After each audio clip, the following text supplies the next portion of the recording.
My name is Bonnie McAlvin. I am a flutist and a composer from New York City. I wrote a piece called Parallel Transformations, and hopefully you've heard the piece and you want to learn how to play it. So Parallel Transformations is a piece for solo flute, but it uses multiphonics to create an illusion of three-voice polyphony, so it's supposed to sound like a choir. This video is about how to tune multiphonics. Not easy to do, but it's not magic, it's physics, and it's a lot of hard work. So in our first phrase, we have 5 strange fingerings, and what those strange fingerings produce are chords. We have not normal for flute. One instrument it is normal on is any string instrument. So I've got a viola here, and I'm just going to use this to demonstrate to you what the idea of a multiphonic is. Multi meaning multiple, phonic meaning sound. You could see there are 4 strings. If you angle the bow in a certain way, you can grab both the strings at the same time. How we do it on the flute is a little more complicated than that. The flute is different from the string instruments because the way that we produce the notes that we want to play is by changing what we call the air tube length. So, this is our tube of metal, right? Inside of this tube is a tube of air. It's bounded by the metal, but inside the tube, what actually makes the sound is the air. If we have all of our keys open, like this is C sharp, and then we add a key, it means we've lengthened our tube. So here's a C sharp. The air tube begins at our head joint and it continues to this spot, roughly around here. It goes a little further than the exact spot. When we close this key, that means the air tube is extended. Now the air tube begins here and it goes to this key over here. So if you watch me play the scale, I'll play the C scale, you'll see I'm closing fingers gradually.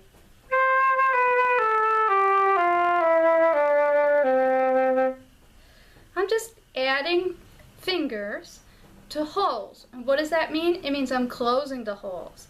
That means that I am extending my air tube from here to the lowest pitch. Let's talk about how to play multiphonics.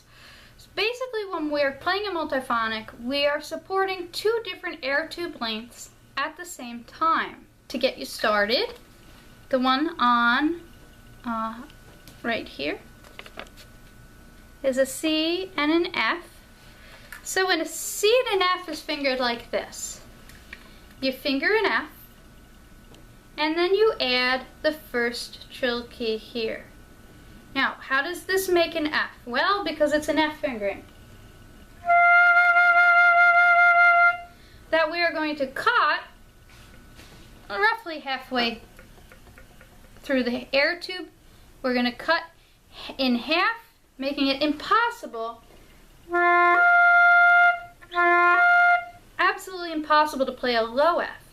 So this fingering F plus cutting it in half is going to make a middle F.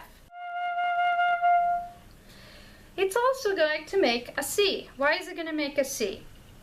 Because what we've got here is an air tube length of approximately D. So if I were to press the trill key only, it's kind of like a D.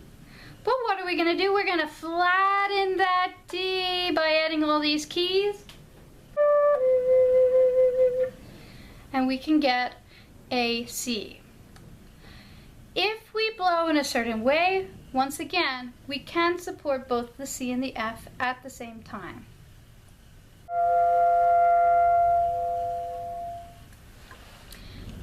Okay, so we'll start with the first sonority. And what I'm going to do is I'm going to angle the camera now so that you can see, hopefully see all of my fingers at the same time. So I'm going to play the first chord. It's a G, a D, and a B at the same time. Basically, we're fingering a low B, but we have to slide this one open. So.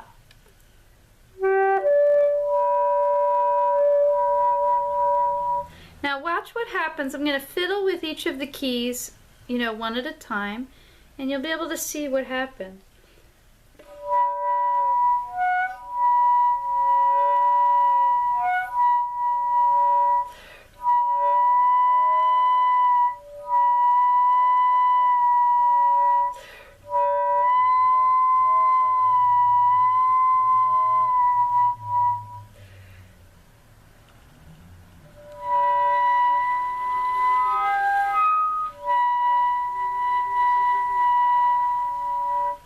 So we can move our fingers off and on of these holes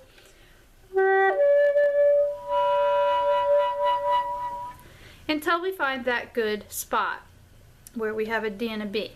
Now, the G, E, C is fingered like this. It's basically like a low C, except that we slide these open.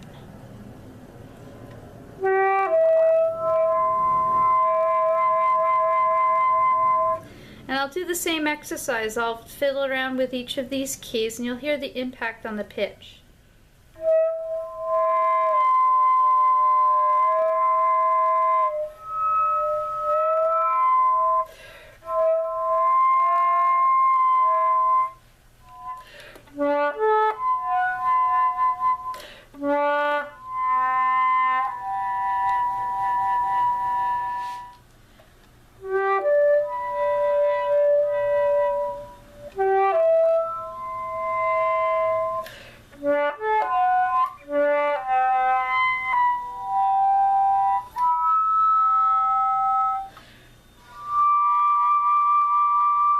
This is a very interesting one because none of the holes are fully open or fully closed. They're all just like crescent moons.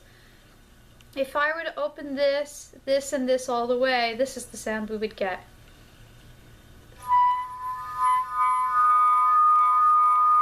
But we want a B and a D, not a B and a D sharp. Hopefully now you know enough to experiment.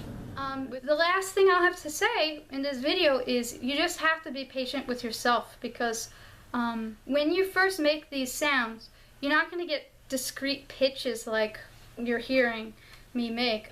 I practice these a lot. Every time you learn a new multiphonic, it's like you starting out with some haziness and you get a lot of extra notes. The notes are not really distinct. The goal is to have two distinct pitches, especially in this piece. That's all I'll have to say today. I wish you good luck, and I will just show you one more thing. Smile, Sammy. Sammy's a cat.